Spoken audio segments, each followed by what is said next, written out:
Mirëmbrëma të nderuar shikues, jemi sot në bisedë me Olsi Azgjiun, I cili flet nga Malezia nëpërmjet internetit. Para se të filloj bisedën e tem mbi gjeopolitikën dhe aktualitet, do të dëshiroja të kujtoja të gjithëve ju që preferoni emisionet e kanalit ton, të bëni subscribe ata që ende nuk I kanë bërë dhe kanë haruar. Dhe njëkohësisht dëshiroj të falenderoj para se të fillojmë emisionin të gjithë sponsorët e emisionit tonë që kontribojnë për ecjen përpara të këtij emisioni nga ana financiare. Këtu kam edhe ujërat dhe produktet e tjera të ujit Lajtiza, të cilat I shikoni këtu, dhe këto janë ato të reja të cilat siç I lexoni dhe siç I shikoni janë bërë shumë konkurruese në treg dhe kanë cilësi qoftë në amballazhim, qoftë në përmbajtje. Dhe këta mund ta konstatoni shumë lehtë në qoftë se I përdorni. Olsi, mirëmbrëma. Mirë se më ke ardhur këtu në emision, në Okult. Si gjithmonë bisedat me ty ngjallin debat. Ne së bashku këtu mos kujtoni se Olsi është I vetmi I ftuar, jam dhe unë I ftuar. Se ka shumë njerëz Olso që më thonë mua pse flet ti dhe komenton ti.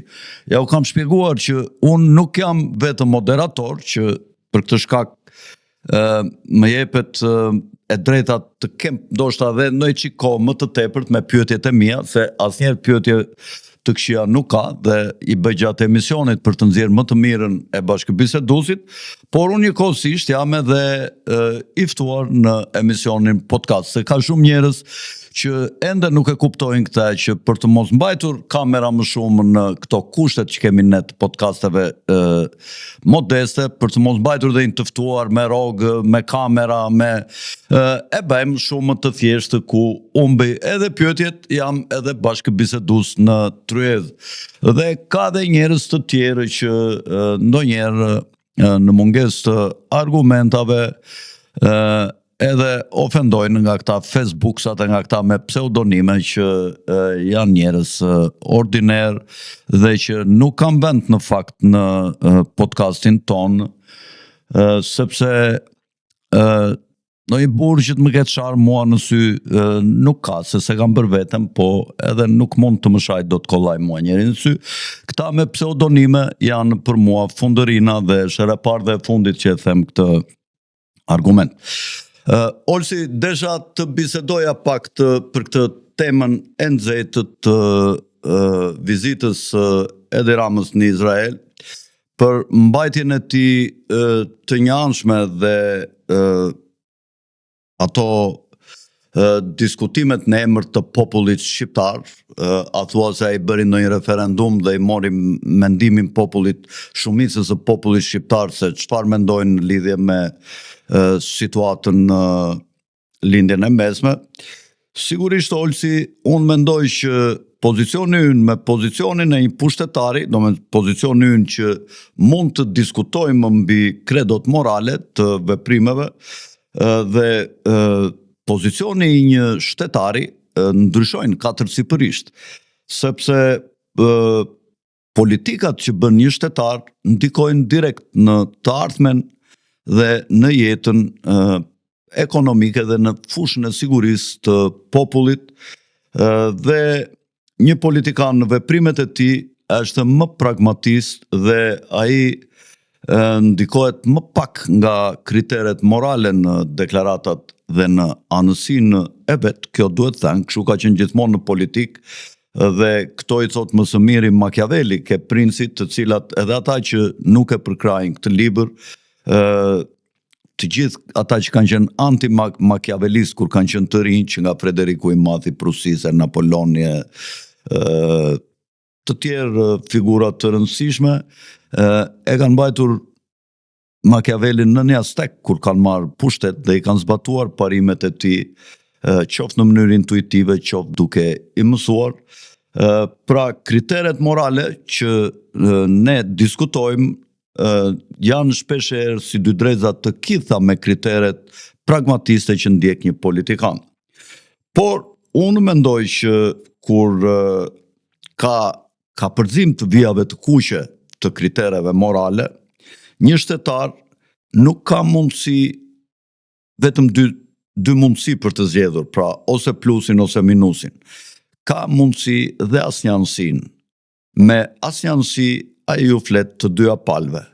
Ju thot, nuk jam kundër jush, duke heshtur, por i thot dhe jam pro jush përsëri duke heshtur. Pra mund t'i lozë të dyja kartat dhe ta ketë mirë si me viktimën që është ndëshkuar në një konflikt si që është ky rast i papar në historinë e njerëzimit, me sa diun ky genocid i të mërshëm që dhe Vasil Bulgarovratsi do ta kishte zili, që në historinë e luftës mes Bizantit dhe bulgarëve mbahet mend si ai që kur kapi bulgarët ishte perandori bizantin, 1 në 10 veta i la një sy, kurse të gjithë ushtarëve të tjerë të Kapurop ja u shkuli të dy syt dhe ju tha që ju që jeni të verbër do kapeni dorë për dorë me këta që kanë nga një sy për të kthyer prap në tokat tuaja dhe po ja u kurse jetën. Kjo është akoma dhe më makabre genocidi i jashtëzakonshëm i ushtruar nga ata që pretendojnë që ose që mund të jetë dhe vërtet, por që gjithmonë thonë kemi qenë të genociduar nga popujt e tjerë dhe kanë elaboruar atë teorinë e antisemitizmit, të cilën në fakt e kanë përhapur më shumë sionistët, ata që sipas teorive të konspiracionit ose teoricemve të konspiracionit, thuhet që krijuan edhe Holokaustin duke ndihmuar të vinte Hitleri në pushtet dhe mbas luftës në maj të 45-s, në 9 maj 45-s, e fshen Hitlerin në Patagoni midis Kilit dhe Argentinës, aty në San Barilokjo. Pra, edhe gazetat e ndryshme në botë, sidomos turket, gazetat Anadoli Ajans, më korrigjo Olsin qoftë sa bëj ndonjë gabim, dhe Daily Sabah, që janë gazeta pranë Erdoganit, kurse e para ishte agjensi shtetërore e lajmeve, kanë kritikuar Ramën për këtë vizitë, kur të gjithë po i shmangen vizitave, sidomos lider të ndryshëm evropian, po i shmangen vizitave kur gjykata ndërkombëtare kanë dënuar si kriminal lufte Netanyahu, i cili ka ushtruar të genocid ndaj popullit të Gazës, dhe megjithatë vizita e tij që ishte e pa justifikuar, por sidomos mbajtja e anësisë dhe justifikimi i genocidit për interesat të veta personale, është konsideruar si një politikë naive dhe po aq kriminale sa ata që kanë bërë genocid nga ana e Edi Ramës.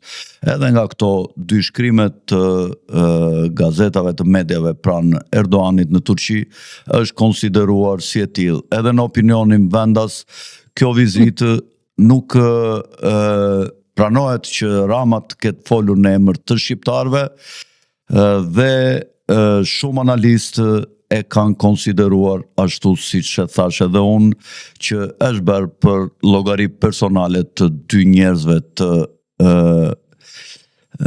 kryeministrit Benjamin Netanyahu dhe të Edi Ramës. Benjamin Netanyahu e shiti vizitën e Ramës si një vizitë të një shteti europian, dhe Rama ka kërkuar shërbimet duke ju larguar globalistëve dhe ata që e ndihmonin për të qëndruar në pushtet nëpërmjet manipulimeve dhe korrupsionit të lartë, siç ka qenë Alexander Soros and Company, dhe sot që po ndryshojnë agendat e politikës globale, duke ndjekur yllin polar të vetë që është presidentit Trump për shkak se Shtetet e Bashkuara kontrollojnë krijesën që Rama thot se krijova unë që spaku këtu në Shqipëri dhe nëpërmjet kërkesës për arrestimin e Belinda Ballukut dhe drejtoreshës së Akshit, institucion cilin e drejton Edi Rama, po i afrohen shumë Edi Ramës dhe Rama duke ndjerë vete në rrezik ka kërkuar që t'i afrohet presidentit Trump nëpërmjet një shërbimi që ai mund t'i ketë kërkuar Erdoganit t'ia bëjë. Si e mendon Olsi këtë ekspoze dhe këtë analizë që bëra unë për këtë çështje? Fjala për ju, Olsi.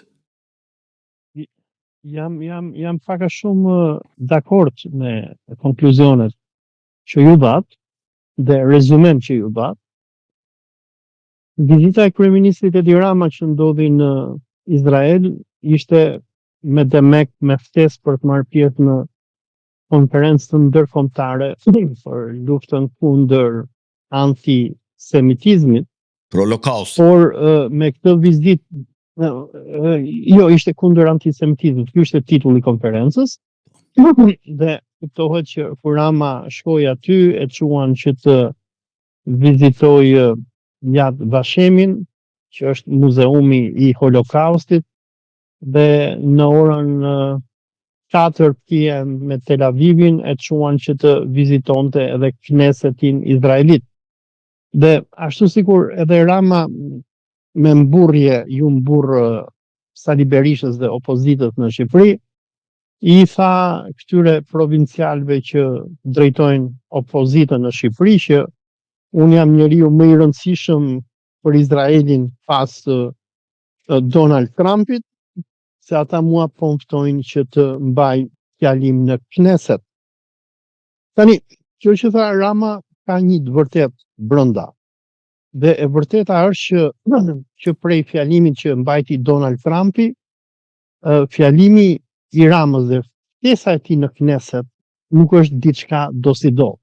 Kneseti izraelit, jo vetëm për faktin që izraelitët janë armiqësor me shumicën e vendeve të njerëzimit, por që ta ftosh dikë në Kneset dhe të mbaj fjalim është diçka që tregon që ky person ka shumë rëndësi. Dhe këtu është problemi më i madh që unë besoj që duhet të trajtojmë këtu. Në vizitën që bëri në Knesetin izraelit, Edi Rama u përshëndet nga Benjamin Netanyahu, nga kreu i Knesetit izraelit Amir Ohana, udhëheqësi i opozitës izraelite Yair Lapid. Tani, për shumë shqiptar që ndoshta vrasin mendjen atë orë çka ka bërë ky Edi Rama që thohet në Izrael, janë disa arsye. Unë e ndoqa me vëmendje si fjalimin e Benjamin Netanyahut dhe si fjalimin e Edi Ramës në Kneset apo në parlamentin izraelit. Në këtë fjalim që Rama mbajti, e para për personat që mund të studionin atë që quhet në anglisht body language apo gjuha e trupit e Edi Ramës, që Rama edhe pranoi vet gjatë fjalimit. Ai tha mua po më dridhen këmbët tha dhe i merrej edhe fryma. Se për Ramën, për një hajdut nga Ballkani, një ordiner, një person që jetën e tij e nisi, sikur e ka pranuar edhe përpara Antony Blinkenit vite më herët, si një paliktar i regjimit të Enver Hoxhës, ku sikur ai e ka pranuar përpara Antony Blinkenit, Amerika, Bashkimi Sovjetik dhe Izraeli konsideroheshin si armiqt më të mëdhenj të njerëzimit, dhe një person i cili është djali i Kristaq Ramës, që ka qenë një nga shtyllat e regjimit pro-palestinez dhe anti-izraelit shqiptar, të bëjë gjithë këto kapërcime dhe të ftohet në parlamentin e vendit më të rrezikshëm dhe terrorist të njerëzimit që është Izraeli, është një katapultim i papar. Në fjalimin që mbajti, Rama përsëriti mitet që ka krijuar Izraeli në lidhje me shqiptarët në vitet e fundit. miti I parë është miti I Besës. Pasi izraelitët vendosën marrëdhënie diplomatike dhe hapën ambasadën në Shqipëri në 2013, Instituti I Yad Vashemit nisi të përhapi teorinë që gjatë luftës së dytë botërore në gjithë botën u vranë shifut, vetëm në Shqipëri nuk u vranë. Por a është e vërtet kjo gjë? Jo, nuk është e vërtet. Pse? Nga që në kohën e pushtimit nazi-fashist, kur Italia dhe Gjermanët bën Shqipërinë e madhe, shumë shifut janë arrestuar nga divizioni SS Skënderbej dhe janë dorëzuar Gestapos dhe janë çuar në përkampet e përqendrimit. Por Izraeli ka krijuar një rren dhe kur rrenën e krijon pushteti, ajo kthehet në një të vërtet. Dhe unë përpara një muaji Olsi, se ka rëndësi kjo që the, se unë nuk e kam dëgjuar këtë. Ku janë bërë këto arrestimet, ke informacion ti se batalioni divizioni Skënderbeu ka qenë në Kosovë, në Kosovë I krijuar. Po, në Kosovë. Jo në Shqipëri. Do më thënë Shqipëri, po Shqipëri Kosova ishte një shtet. Se nuk ka patur Kosovë në luftën. Unë se kam dëgjuar këtë fakt, të them të vërtetën, nuk e kam dëgjuar, mund të jetë në rast sporadik, por në shumicë kjo nuk ka ndodhur. Në shumicë nuk ka ndodhur, por ka ndodhur. Sepse shqiptarët Olsi dhe në polici dhe në ushtri tjenë, nga që shqiptarët kanë atë akmarjen e kanë shumë të zhvilluar, këto forcat maten mirë kur në qoftë se s'kan atë kodin moral që të veprojnë mbi civilët shqiptar. Këta e kemi vënë re gjithmonë në histori, vetëm kur mbështeten nga ligji dhe nga e vërteta, ata mundet që të reagojnë fort.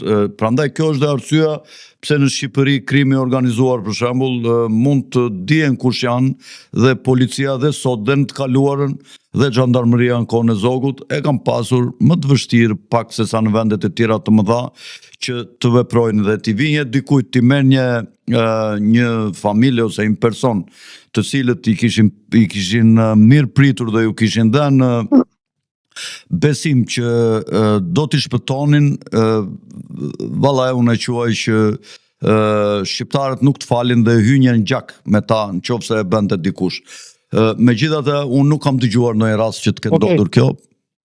Okej, që ta sqaroj për ju dhe për shikuesit, kjo është shumë kollaj e identifikueshme, nëse dikush do shkojë në Google dhe do kërkoj për 21st Waffen Mountain Division Skanderbeg, apo divizionin e 21 të Waffen SS-it Skanderbeg, dhe të hynë në Wikipedia, është shkruar e bardha në të zezë që në maj të vitit 1944, divizioni SS Skanderbej arrestoi 281 qifut në Prishtinë dhe ua dorëzoi atyre autoriteteve gjermane që më pas I quan për në Bergen-Belsen concentration camp. Pra, kemi disa raste dhe dokumente që... Shumë e turpshme, është një gjë shumë e turpshme që kanë bërë këta kosovarët në divizionin Skënderbeg. Qofse është e vërtet. Po, megjithatë nuk na nderon as. Domethënë unë dua të merrem me mitin. Po. Nuk na nderon, por unë dua të merrem me mitin. Po. Sepse ne nuk do merremi me analizën, domethënë unë nuk do merrem me analizën se çfarë bëri divizioni e vërteta është mbi pe. Unë jam këtu për të thënë çdo të vërtetë, sa do idhur të jetë, po kjo nuk na nderon, qofse është kështu, unë nuk e kisha dëgjuar të them të vërtetë. Do interesohem dhe do ta shikoj. Domethënë duhet jo, unë nëse do mund ta ndaj edhe linkun me ju, po nuk e di në ndër do të regjia apo jo. Në Shqipëri, unë di që me di Frashi kur e ka pyetur Noj Bajri sa familje qifutësh ka në Shqipëri, ai ka thënë mos gabojnë 100 familje ka. Dhe të ketë pasur, domethënë 280 persona kanë qenë apo familje, çka kanë qenë ti aty? 280 qifut. 281.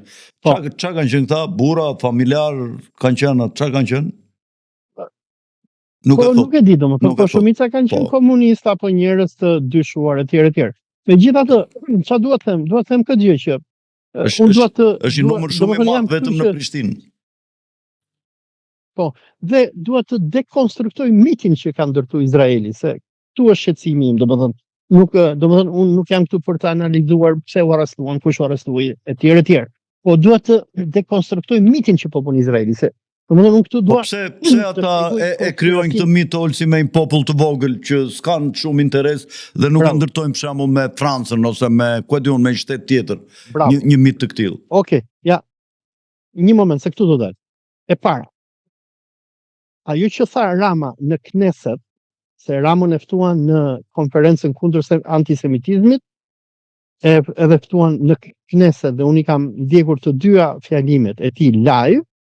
Rama në të dyja tha Albania tha është i vetmi vend tha që gjatë luftës dytë botërore tha nuk u dorëzuan çifutët. Të njëjtën gjë e përsëriti edhe Netanyahu. Dhe jo vetëm Netanyahu, po edhe Yair Lapidi dhe ai kryetari i Knessetit Izraelit e përsëritën këtë. Dhe në qoftë se nuk jam gabim, Yair Lapidi apo Netanyahu, se s'po më kujtohet qartë, sulmuan vendet e Evropës, sulmuan Austrinë, Gjermaninë, Bullgarinë, Rumaninë, Italinë, Francën etj etj. Tani dikush që e ka dëgjuar me vëmendje këtë, mund thotë, "Ok, izraelitët kanë shpikur mitin që 100% e çifutëve u pëtuan në Shqipëri." Por pse duhet që Netanyahu në fjalimin që mbajti në Knesset dhe Yair Lapidi duhet sulmonin këto vendet e Evropës? Sepse u krijua ideja aty nga fjalimet e Yair Lapidit dhe Netanyahut, sikur e gjithë Evropa është e keqe, po kjo Albania është e mirë. 1. 2. Se mund të thotë ndonjë nga ata komentuesit e paditur që vinë në kanalin e YouTube-it tënd, mund thotë, po jo, Kosova nuk është pjesë e Shqipërisë. Do ta provoj legalisht që është pjesë e Shqipërisë, sepse me pushtimin e e Kosovës nga me pushtimin nga Italia e Jugosllavisë nga Gjermania u bashkua Kosova me Shqipërinë. Bravo. Dhe kemi ndarjen, harrova se si quhet, është një protokoll që Mussolini bën me Hitlerin në Vjenë, harrova emrin e protokollit. Deri në lumin Ibër ndaheshin gjermanët me sundimi gjerman Jugosllavisë me sundimin fashist i Italisë. Italia mori dhe Malnezinë në kontroll. Bravo. Dhe zyrtarisht Prishtina në atë kohë ka qenë pjesë of Kingdom of Albania, e mbretërisë shqiptare. Se italianët e pushtuan Shqipërinë, e morën edhe Kosovën, por zyrtarisht që t'ia bënin qefin edhe nacionalizmin shqiptar, thanë që ju thjesht do t'jeni pjesë e mbretërisë italiane, nën Viktor Emanuelin III, i cili do t'jetë perandori dhe mbreti, dhe ishte Mustafa Kruja që ja dha edhe kurorën e Skënderbeut, por zyrtarisht domethënë kjo perandoria italiane Shefqet Vërlacia çoi më 39. Shefqeti edhe Mustafa Kruja ka qenë. Mustafa ka qenë 43 kryeminist. Dua të them dhe dua të them që zyrtarisht edhe ky ka qenë edhe termi që përdornin italianët, por edhe gjermanët, ishte The Kingdom of Albania, apo që perëndimorët e quajnë The Greater Albania.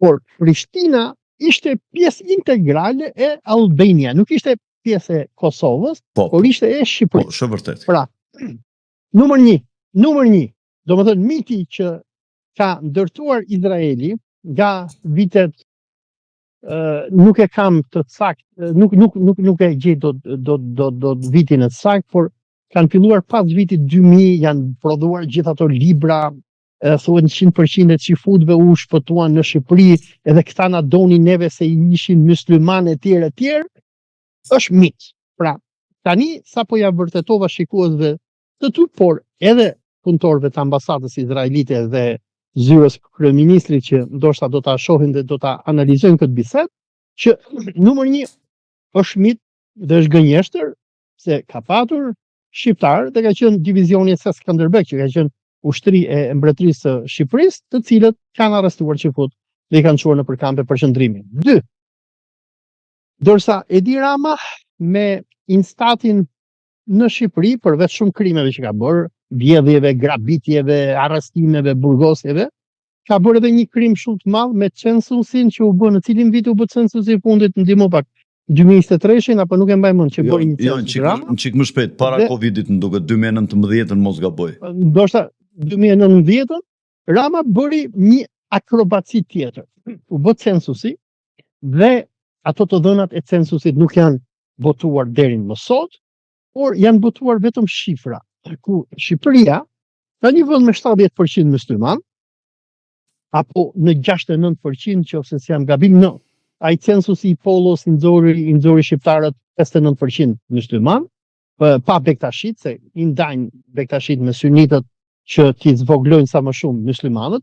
Pra, nga ajo Shqipëria e censusit Pollos 2011, nëse s'jam gabim, që Shqipërinë e nxirrte 60% musliman, në censusin që bën Rama në 2018 apo 19 apo 17, nuk kujtohet, i nxjerr muslimanët në Shqipëri 46%. Pra, Shqipëria nga një vend me shumicë muslimane, që ka qenë historikisht deri sot e kësaj dite, Rama nga që ka urrëtie për islamin, islamofobi e tjerë, donte arsye që ta hiqte Shqipërinë nga konferenca islamike dhe nga gjitha të tjera. Këtë faktin direkt Rama Olsi tha, kanë qenë shumica në atë kohë, do me thënë që sot mund të mos jenë. Po ta vështre në fjalimin që mbajti, tha, do me thënë, ajo shpreha që ka thënë me difrashim, fakt që kemi ca flori dhe ja u japim Nojbarit, po nuk i dorëzojmë ato 100 familje, që bëri shumë përshtypje në kancelarit që ishin në sundim nga nazistët në Evropë, edhe shtypi kohës foli shumë për këtë thënie të tij. Rama pas kësaj tha që dhe kjo deklaratë tha është bërë në një vend ku shumica në atë kohë kanë qenë muslimane, në atë kohë. Pra sot mund mos jenë. Kupton, do me thënë, i kanë këto diabolizma. Tani, çfarë dua të them është që ndërsa Edi Rama ka punuar dhe ja arriti, se ai ka edhe gurin edhe arrë në dorë, që do më thënë të manipuloj numrin e shqiptarëve musliman, dhe thotë që muslimanët në Shqipëri janë pakic, në fjalimin që mbajti Netanyahu, kur ai e mirëpriste Edi Ramën në Kneset, e cilësovi Shqipërinë si një vend me shumicë muslimane. Pra, ndërsa Rama në 2018 i tha atyre hajdutëve të instatit që uleni çikët Shqiprën, bëjnë 46% këta muslimanët, se unë nuk dua që të shohin si vend musliman. Kur shkovi në Kneset, theksi që patën izraelitët ishte që Shqipëria është një vend me shumicë muslimane. Se dua të rri, dua që të tregoj hilen që luhet mbrapa 1. Shqipëria vend musliman, 2. Në fjalimin që mbajti Netanyahu, por u detyrua edhe Rama vet, që thoshte që këta çifutët që u shpëtuan gjatë luftës së dytë botërore ishin nga muslimanët. Pra, kemi 2 fakte, nëse po më dëgjon me vëmendje Fredi. E para, është miti sikur në Shqipëri u shpëtuan të gjithë çifutët, që është gënjeshtër.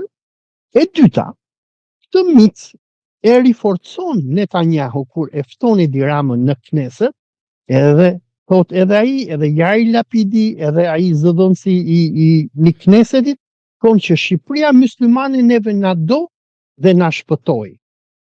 Po dhe evropiane, sepse evropianët nuk po i mbështesin. Pra Shqipëria muslimane, po dhe evropiane. Po, pra. Me një gur vriten dy doq. Kush ishin mesazhet që u dha në Kneset për Edi Ramën? Që 1, ky është udhëheqës evropian, 2, ky është udhëheqës musliman. Po. Tani ku është loja? Edhe, domethënë, se Netanyahu çifuti nuk fton për shpirt babës, nuk të fton palas të bëjë gjithë këndërim.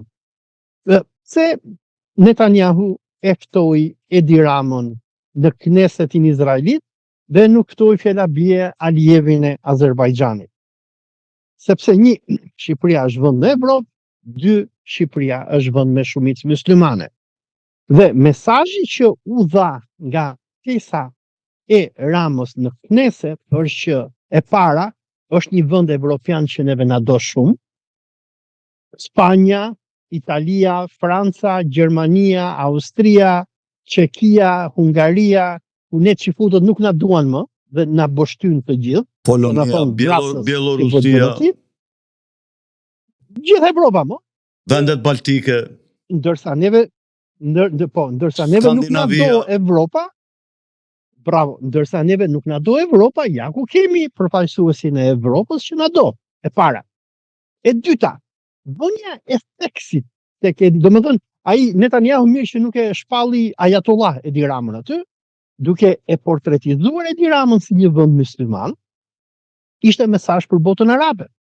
Që shikoni tani, është një vend islamik, është edhe evropian, që neve na do, bile se na ka shpëtuar gjatë Holokaustit. Dhe ne s'kemi probleme me muslimanët, por kemi probleme me vendet muslimane që kanë terrorist, kurse këta janë vend musliman evropian pa terrorist. Bravo.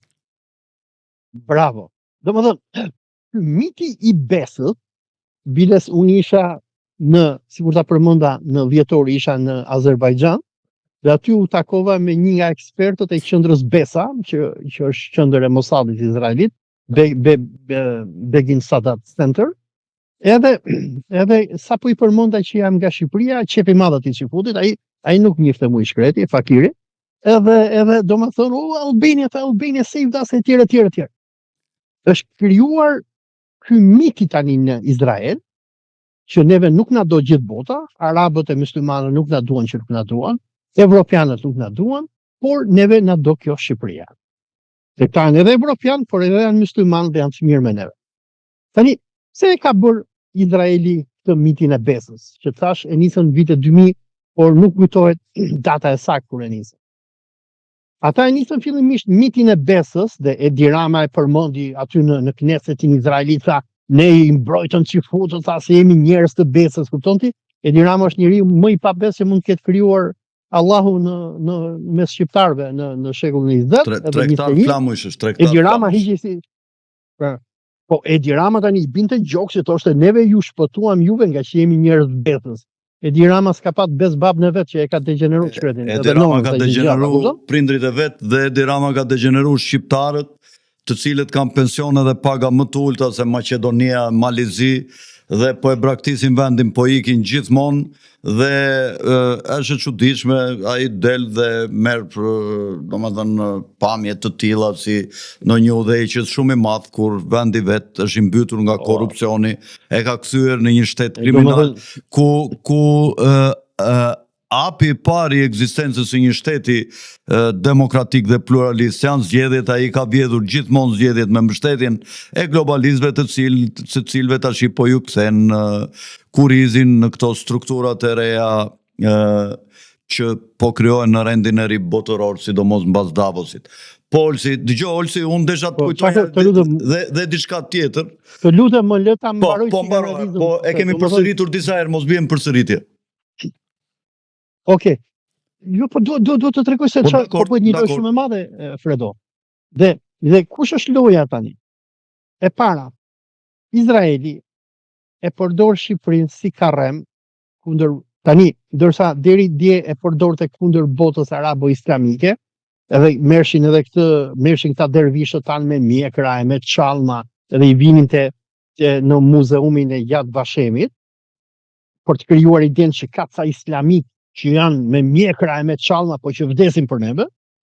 Pra, ndërsa fillimisht ky miti i besës u përdor kundër botës arabe për t'i treguar arabëve se filloni a të bëjmë parte. Do të kujtoj edhe diçka tjetër që Bektashinët dhe Gjujshët kanë qenë në të njëjtat vare në kohën e perandorisë otomane dhe pothuajse kanë pasur të njëjtin persekucion të dy palët, edhe madje bënin dhe krushira për të qenë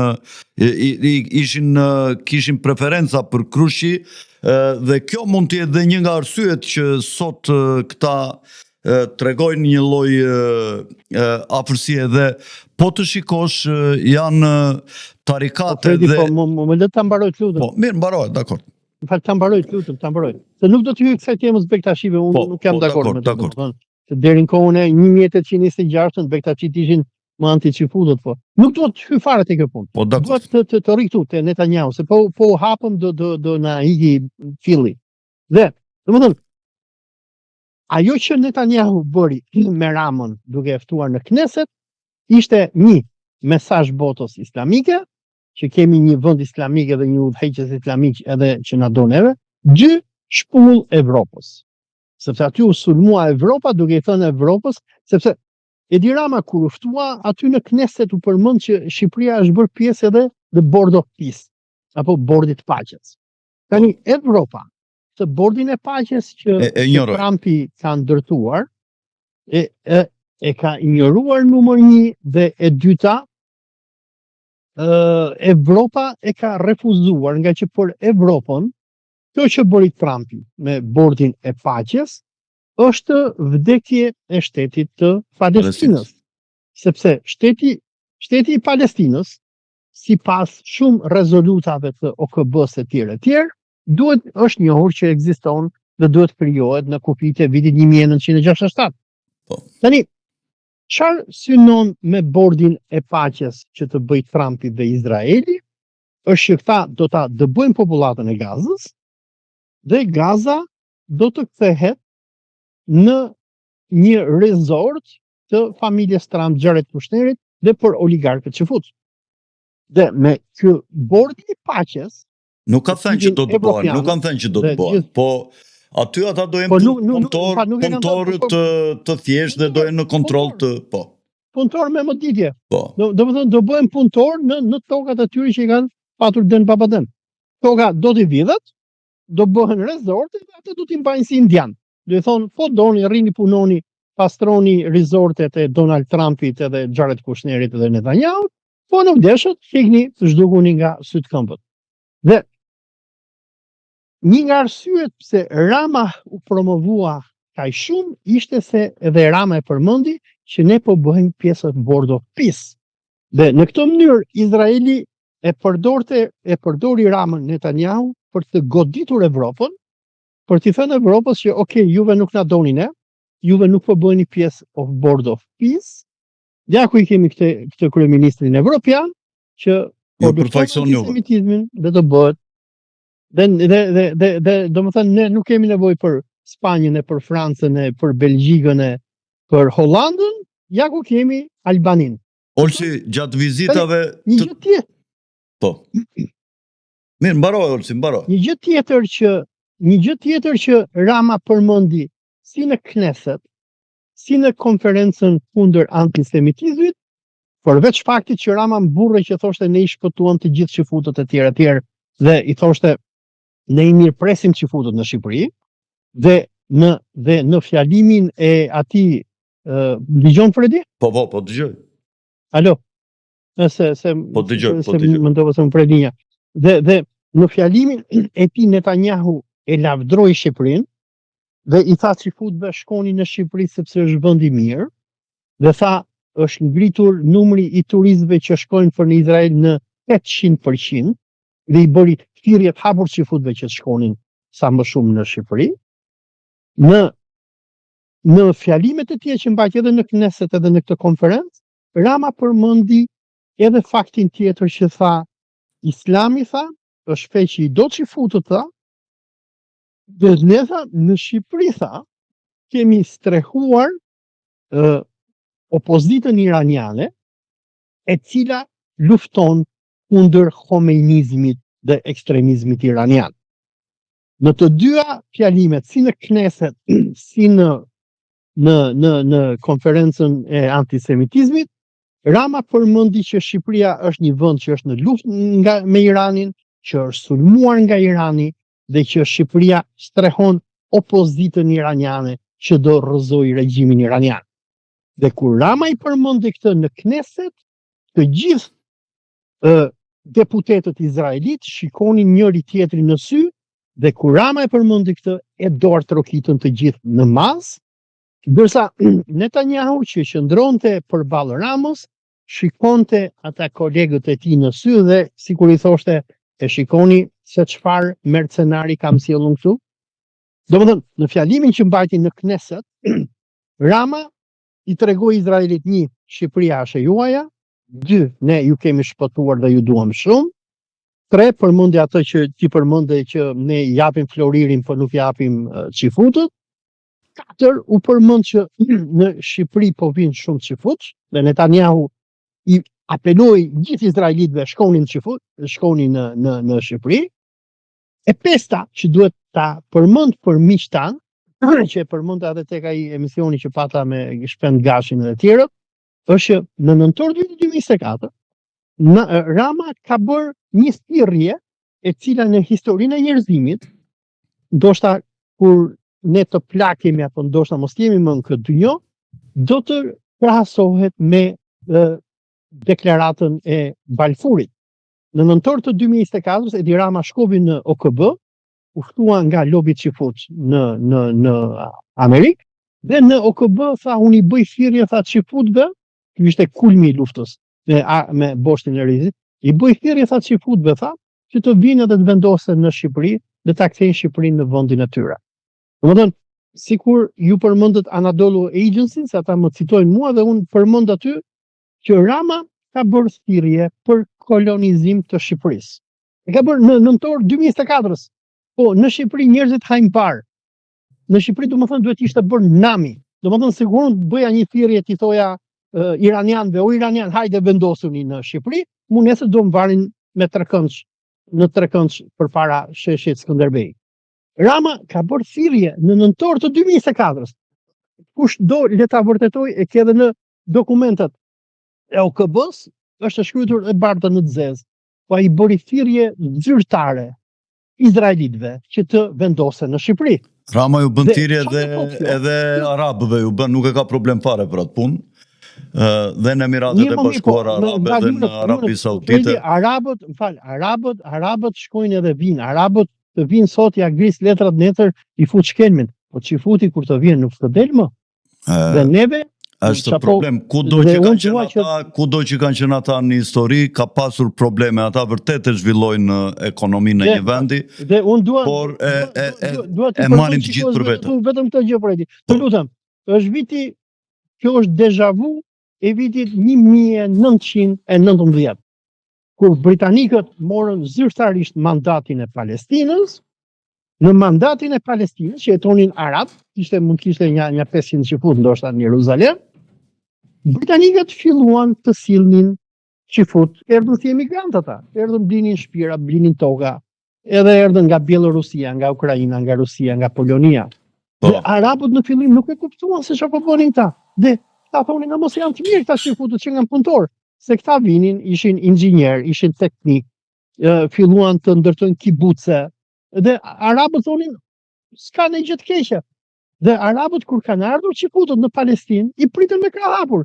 Kishte shumë prej tyre i dhanë shtëpira, i thoshin: hajde arrit ke shtëpi ime, se s'keni ku të rini.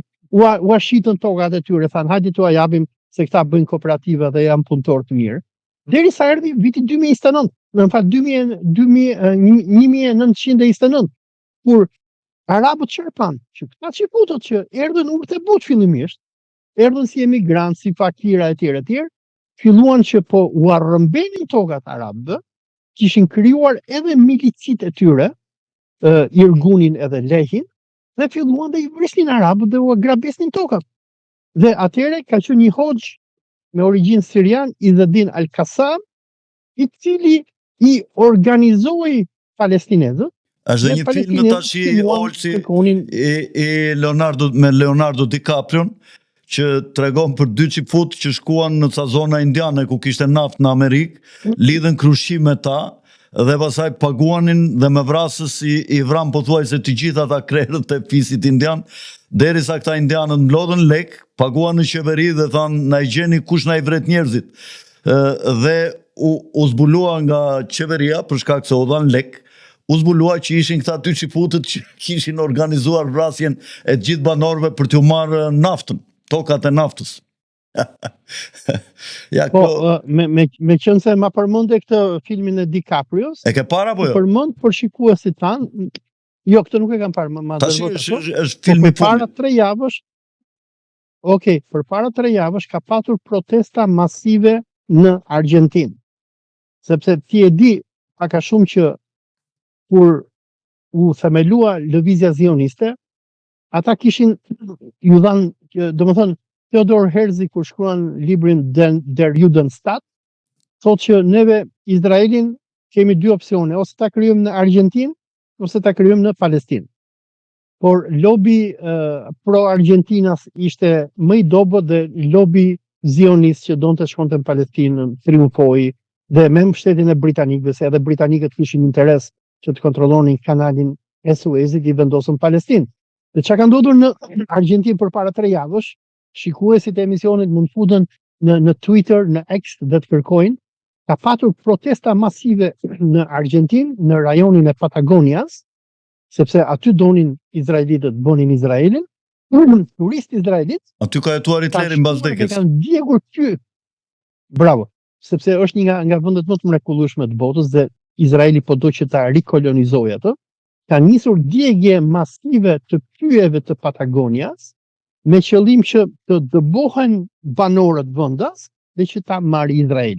Dhe që izraelitët po duan që të rikolonizojnë Patagonian dhe ka patur fjalime të egra në parlamentin Argjentinas, protesta masive ku kërkohej që turistët izraelit mos të lejoheshin që të hynin në Patagoni. Ka shumë gjerman në Patagoni. Dalim, po, tani, më fal, se dua të them edhe këtë gjë tjetër. Për shqiptarët, Fredi, me shumë rëndësi. Unë mendoj se jemi në vitin 1919 dhe shqiptarët po sillen sikur budallëjt palestinezë që nuk e kuptuan se çfarë do i ndodhte.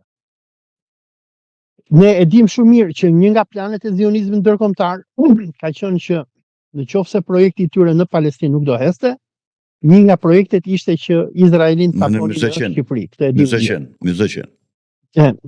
Po, tani çfarë po ndodh në Shqipëri që kur Edi Rama dëboi ambasadën iraniane, që është në vitin 2022, dhe në 2018 dëboi ambasadorin iranian. Ambasadori iranian nga Shqipëria, unë kam bërë shkrime, kush të doj mund t'i kërkoj, ka me referenca, është dëbuar me urdhër direkt nga Benjamin Netanyahu. Tani, që kur u mbyll ambasada iraniane në Shqipëri ka nisur një yrysh i papar që futësh. Po vin izraelit, unë kam shok të mi që punojnë si guida me ata dhe më tregojnë lloj-lloj historinash, dhe kudo që po shkojnë, nga thefi deri në përmet po blejnë prona, shtëpira etj. Ky është një lajm shumë i keq. Po më thonin, domethënë njerëz që unë i njoh në Shqipëri më thon po bëjnë namin, po blejnë edhe në Kamës. Bile shumë vetë thonë ore po lumta që blejnë apartamente në Kamës. Mos shitni pronat shqiptar, mbajeni pronat, askujt tuaj mos ja shisni. Askujt tuaj, asnjë tuaj. Tani mbajeni pronat. Tani çifutët se do pendohen niprit tuaj dhe fëmijët tuaj me neve. Shqiptarët duhet vinë në Malajzi, në Indonezi të kuptojnë se si këta njerëz ruajnë pronat e tyre sepse e dinë rëndësinë e pronës. Dhe çfarë po ndodh? Po bëhet një blerje masive e pronave të shqiptarëve dhe ne po kemi një déjà vu të mandatit të Palestinës vitit 1919. Palestinezët do ta kuptonin vetëm në 1929 se çfarë po vinte. Ndërsa arabët do ta kuptonin vetëm në vitin 1947 kur grupet terroriste të Irgunit dhe të Lehit filluan të vrisnin jo vetëm arab, por edhe zyrtar britanik, hodhën në erë hotelin e mbretit David dhe duke manipuluar politikën amerikane me presidentin Harry Truman, detyruan edhe Britanin që të tërhiqet nga kolonia e Palestinës. Dhe në 1948, kur ata krijuan shtetin e Izraelit, shtetin e Izraelit e krijuan me masakrën e Al-Nakbës, duke vrarë, përdhunuar banorët e arab të Jeruzalemit dhe detyruan 3 milion arab që të lëjnë Palestinën. Tani, dua të dal edhe një herë te fjalimi se domethënë dua që shqiptarët kuptojnë se çfarë po luhet. Po kemi Edi Ramën që i thotë që në 2024 zyrtarisht është dokumenti i OKB-s. Thotë ne e hapim Shqipërinë që të vinë vendosen izraelitët. 2. Nga deklarata e Ramës, tani erdhi 2026, po bëhet nami dhe e di edhe bufi e di që po vinë Izraelit. Del Netanyahu në parlament, thotë që është rritur turizmi i Izraelit në Shqipëri me 800%, por thotë unë u them që shkoni sepse është vend i sigurt.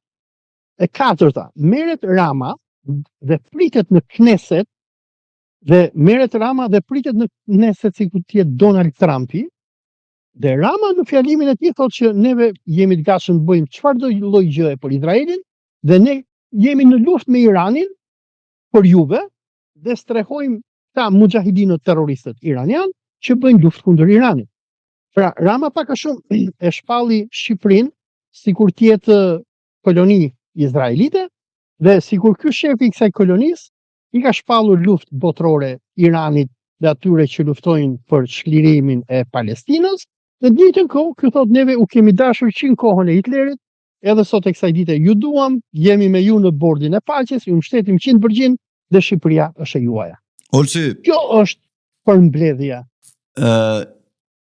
Po Fredi. Bëre një figurë shumë të keqe me atë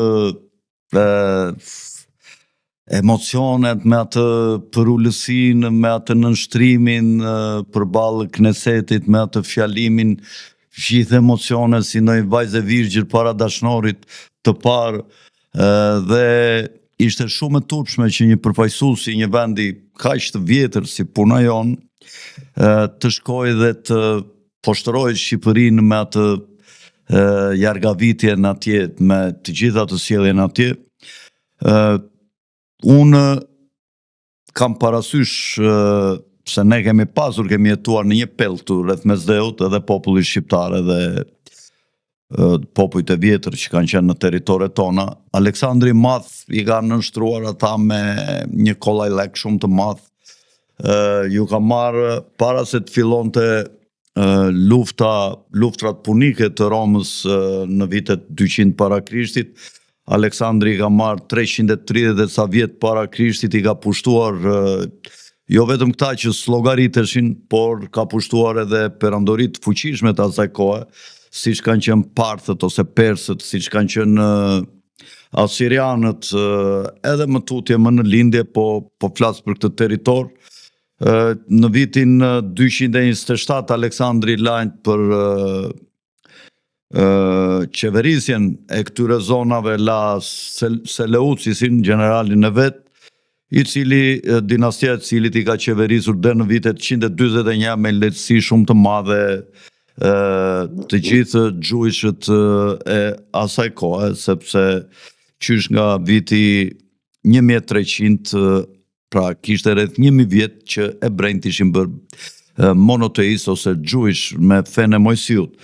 Dhe vetëm pas kryengritjeve të parthëve, Seleucis i lëshoi zonat mbi Tigrin dhe Eufratin dhe i ka mbajtur nën kontroll dhe nën surdinë Sirinë dhe Palestinën deri në detin e Kuq, i ka mbajtur në kontroll dhe në qeverisje. Ndërsa dihet që Ptolemeu, dinastia e Ptolemejve, generali tjetër, ka kontrolluar vendin më të begat që ka qenë në para histori, që kanë qenë egjiptianët, por nuk po flas për këtë.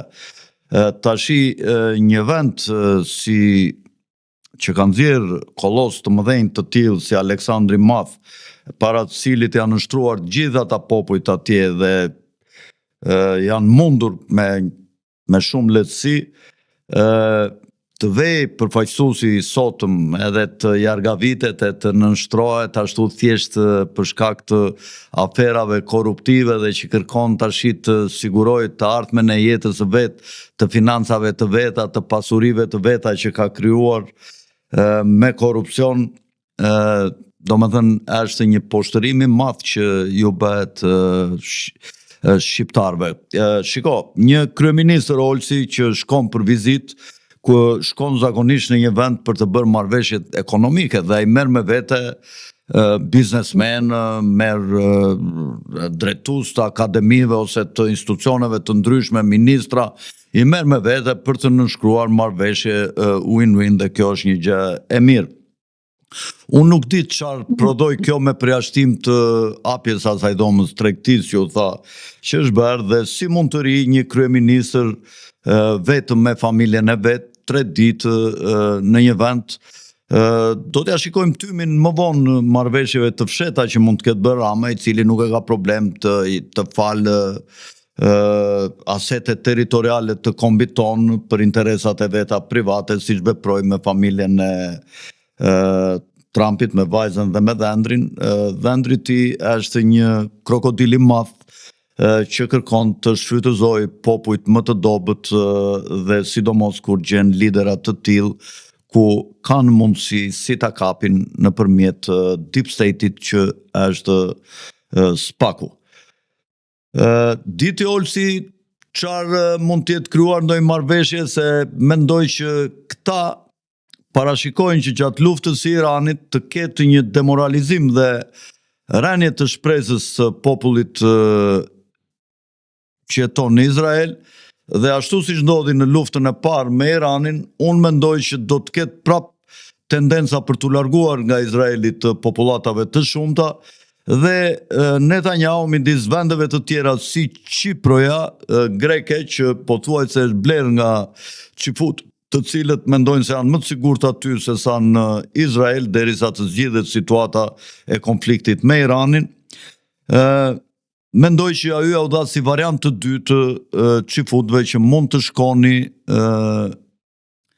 në Shqipëri në rast se do shikoni se do keni vështirësi dhe pasiguri gjatë luftës me Iranin, i cili thuhet që ka shinjestruar shumë qendra të populluara të Izraelit për një luftë totale me Izraelin në rast se Shtetet e Bashkuara sulmojnë Iranin. E para, Olsi, pyetje parë që ta mbyllim po shkurt, diti ndonjë arritje ose përfitim të Shqipërisë nga kjo marrëveshje me përjashtim të inspirimit që japin izraelitët që ne të ndërtojmë industri lufte dhe për të çuar naftën në Izrael, naftën tonë, ne rreshtoheshim vendi i tretë që ka ndihmuar Izraelin gjatë viteve mbas vitit 2023-2024 që kemi ndihmuar Izraelin në të gjitha luftrat që ai ka bërë këto 2-3 vjet të fundit me Sirinë, me Gazën, me Libanin, me Hezbollahun e tjera, me Iranin, luftën dyavore. Dhe tani unë çfarë u arrit në një digja ti që është edhe që nuk kuptohet. Tani gjërat e hapura që ne e dim. 1. Shqipëria është bërë aleati më i madh i Izraelit për gjenocidin në Gaza dhe luftën kundër Iranit. Shqipëria strehon bandën e mujahidinëve iranian, të cilët koordinojnë me Izraelin luftën kundër Iranit. 2. Gjatë luftës me Hamasin dhe Boshtin e Rezistencës, luftën 2 vjeçare, izraelitët tani që e humbën Ukrainën, sepse plani i tyre B ishte që do bënin Izrael të dytë Ukrainën, ku ka qenë edhe hazaria historike, unë mendoj që ata po mendojnë për planin C, që në rast të rënjes së Izraelit dhe të shkatrimit të Izraelit nga Irani, ta kenë Shqipërinë si Izraelin numër 2. Arsyeja pse po bëhen gjithë këto investime, po blehen gjithë këto prona, është se Çifutët kanë arritur në konkluzion që vendi më i kollaj që ata mund ta pushtojnë në qoftë se një ditë Palestina çlirohet, do të jetë Shqipëria. Është e vërtetë që ata kanë bler prona në Shqiprën turke, por duhet kuptojmë një gjë, që Shqipëra turke ndahen nga grekët dhe nga turqit. Këto janë të dy kombe me tradita ushtarake, kombe të lashta e që kanë mbështetjen e shteteve të fuqishme. Në njërën anë kemi Turqinë, e cila është një vend shumë i fuqishëm ushtarak, në anën tjetër kemi Greqinë. Dhe për personat që e njohin teologjinë e ortodoksisë greke, ortodoksët i urrejnë Çifutët në mas. Dhe sikur kemi parë në shumë video kur madje Olsi do të ndërpres për këtë duke të mbështetur në protokollet e pleqjve të Sionit. Në përgjithësi flitet që ne gojimët mund t'i mashtrojmë shumë lehtë, por duhet shumë kujdes vetëm me grekët, sepse ata janë shumë të zgjuar dhe është e vështirë t'ja u hedhësh. Thuhet në protokollet kë. dhe çifutët edhe pse blen shumë prona në Çipër, ne kemi parë sidomos kur ishte gjenocidi në Gaza, që shqipriotët dinin në masë në porte dhe kur vinin çifutët me tragete, se nuk fluturonin dot, se kishin frikë që të fluturonin, edhe sidomos kur i bombardonte Irani, dhe vinin me anije nga Izraeli po në Çipro, i kanë detyruar shqipriotët, i kanë thënë hikni dhe mos shkelni tokën tonë. Kurse izraelitët, unë mendoj, kanë arritur të kuptojnë që e para, nëpërmjet politikave shkatrimtare që Rama kanë ndjekur me shqiptarët në këtë dekadën e fundit, ka dëbuar nga vendi 1 milion njerëz. Ata kanë parë që Shqipëria është braktisur. Ata e dinë që Shqipëria nuk është as Palestina, as Çipro. Turqia nuk do vi me tanke dhe me avion dhe as Greqia që ta çliroj apo ti mbështesi shqiptarët kundër një kolonizimi izraelit. Shqipëria nuk është Palestina që do vi bota arabe apo Irani dhe do t'i mbështesi palestinezët. Dhe unë mendoj që ata kanë arritur në konkluzion që Shqipëria është një pronë shumë e kollajt për të grabitur, që ne po e shohim Edi Rama del, i thot atyre hajdeni në Shqipëri dhe pushtojnë Shqipërinë, nuk ka as protest as gjë. Ata e kanë parë domethënë që Rama dhe zionistët që shndrojnë brapa atij kanë arritur në mënyrë të mrekullueshme të çuditshme ta depopullojnë Shqipërinë, ta boshatisin dhe ata domethënë sikur themi ne në Shqipëri ujku do mjegull është vendi më perfekt për ata. 4. Edi Rama kur shkoi në Izrael mori me vete këtë spiunen që i ka bërë video pornografike ky Ergjys Agasi, dhe në ky person që ky e ka marrë, që nuk është as shtetas e Republikës Shqipërisë, kjo është agjente izraelite dhe kjo të gjitha informacionet e shqiptarëve ja ka dhënë Mossadit. Kush është kjo? 4. Në vitin 2000. Kush është kjo? Nuk do t'ja përmend, po s'do t'ja përmend emrin. Një nga këto spionet e shikut, po du me ja përmend emrin. Ta them më mbrapa. Dhe 4. Në vitin 2022, kur u bën sulmet kibernetike në Shqipëri, dhe mua zyrtar shumë të lartë të Ramos më kanë thënë që nuk ka qenë Irani, Izraeli e përdori atë skriptin që i dhanë Ramos, se Rama tha na sulmoi Irani edhe se nuk u vërtetua asnjëherë. Dhe Rama me sulmet Irani nuk e ka marrë përsipër këtë Olsi, nuk e ka marrë përsipër Irani? Irani ka refuzuar. Absolutisht jo. Rama e përdori këtë për t'i bërë shefin Netanyahut edhe Mekut që të mbyllë ambasadën iraniane dhe për të shkatruar historinë mira vjeçare të shqiptarëve me iranianët. E dyta, u përdor justifikimi i sulmeve kibernetike për të vjedh miliona dollar nga xhepat e shqiptarëve nëpërmjet kësaj femrës që Spaku do ta fusi në burg, Mirlinda Karçanajn, shefja e Akshit, sepse edhe Spaku në Shqipëri ka frikë që të godasë izraelitët. Nëse shikon, thonë jo duhet të arrestojmë Mirlinda Karçanajn, jo duhet të arrestojmë të Ergjys Agasin, se këta kanë bërë tendera, ne kemi dëgjuar nëpër media që tenderi bënte $2 milion, Ergysi thoshte ta shkruajmë 4 milion. Po nëse do të lexojmë dokumentat që i kanë dhënë mediave Spaku, të gjitha këto tendera i jepeshin pa tenderim kompanive izraelite. Edi Rama i dha izraelitëve Air Albanian me këtë Ron Jafetin, i cili edhe shkatroi gjithë investimin e Turqisë në Shqipëri, që i dha Shqipërisë falat nga Turkish Airlines e bëri me agjenci avionesh. Edi Rama i ka dhënë këtij Ron Jafetit, që është shoku këtij rabinit kriminal Joel Kaplan, i ka dhënë gjithë industrinë ushtarake shqiptare. Edi Rama përpara pak javësh deklaroi që Shqipëria do të blej pa tenderim nga Izraeli topa. Një top kushton 6 milion euro, ndërsa Turqia ja shes Shqipërisë për vetëm 2 milion euro. Edi Rama kur shkoi në Izrael deklaroi që do blejmë armatime nga Izraeli, dhe Izraeli i shet Shqipërisë armatime të shekullit të 20, që ushtria izraelite nuk ka më nevojë, ku vetëm një prerë nga këto topa që nuk i hyn puna as dreqit që Edi Rama do blej bën 5.000 euro. Edi Rama pra i ka shitur shtetin, dhe kur u bën sulmet kibernetike në Shqipëri, këtë e di edhe Bupi dhe Rama e ka thënë publikisht, por në Shqipëri nuk ka opozit. Edi Rama i dha Edi Rama i dha të gjithë aksesin e kibernetikës shqiptare i Albanian a ka dhënë izraelitëve. Izraelitët i kanë shenjat tona të gishtave, kanë pasaportat tona, kanë ADN-n ton, kanë grupin e gjakut, din ku i kemi pronat, kanë akses të bankat tona. Dhe tani sikur kemi thënë edhe një bisedë tjetër me ju, Edi Rama i ka dhënë prap një grupi izraelitësh ekskluzivitetin për të bërë bankën digjitale dhe të tillë paran digjitale. Kjo është shumë e rrezikshme. Izraelitët do t'i vjedhin njerëzve shqiptarëve të gjithë lekët që ata kanë, do t'i japin një kartë krediti dhe një aplikacion në telefon dhe do i thoni sa lekë ke ti dashur, unë kam $1 milion. Futi çik lekët këtu në bank, lekët do transferohen në Izrael dhe shqiptarëve do t'i japin vetëm një aplikacion që janë numra dhe kur të doj izraeliti ty ta mbyll aplikacionin dhe ty të shkoj gjithë mundi dhe djersa jote për gjesh. Pra Edi Rama ja ka dhënë gjithë Shqipërisë dhe më fundit që edhe ti e përmende, ishullin e Sazanit, ishull për të cilin shqiptarët në luftën e Vlorës të 1920-s, sikur përmend Ago Agaj në librin Lufta e Vlorës, u betuan mbi Kur'an edhe thanë ose do ta dëbojmë Italinë ose vdesim, dhe ja sollën Sazanin në Shqipërisë, ja fali shokut të Benjamin Netanyahu, zionistit Jared Kushner.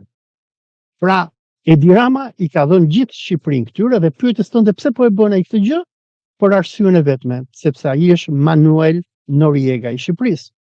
Ai është kriminal, është hajdut, edhe bufi i di dosjet që ai ka në SPAK dhe ai ndorron se do bëhet Antonio Samoza i Shqipërisë. Ai i thot Benjamin Netanyahu, unë jam bir kurve, po jam biri kurvës tuaj.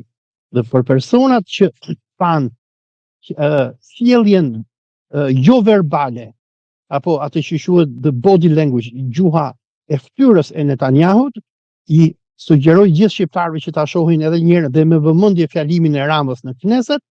Netanyahu shikonte ministrat e tij majtas edhe i djathtës dhe i thoshte e shikoni se çfarë bir kurve kam gjetur unë dhe i cili po na jep neve një vend të tërë që është Shqipëria. Dhe Edi Rama, që e pranon që është biri i kurvës, aty në Knesset i thoshte Netanyahut, ju merrte zëri, thoshte, po merret zëri, thoshte dhe po mdridhen këmbët. Sepse ai është një njeri i mbytur, i vdekur dhe që po i shet çdo gjë të Shqipërisë Izraelit, vetëm e vetëm që Netanyahu ka bindi Trumpin që mos ta largoj nga pushteti sikur Maduron, apo të paktën ta urdhëroj SPAK-un që mos ta shkatërroj dhe ta fusin në burg. Mirë, Olsi, e mbyllim këtu se dhe ora ka vajtur shumë. Kisha dhe unë disa gjëra për të shprehur disa mendime, por meqense se ora, si që thash, erdhi drejt fundit, po e mbyllim këtu duke të falenderuar Olsit për mendimet e tua. Dhe duke mbyllur me një kujtes që dua t'ju bëj atyre që ndjekin video tona, mos harroni subscribe kanalit që t'ju ndjekim ne ju dhe jo ju ne. Nga unë Alfred Sako, natën e mirë. Faleminderit Olsi.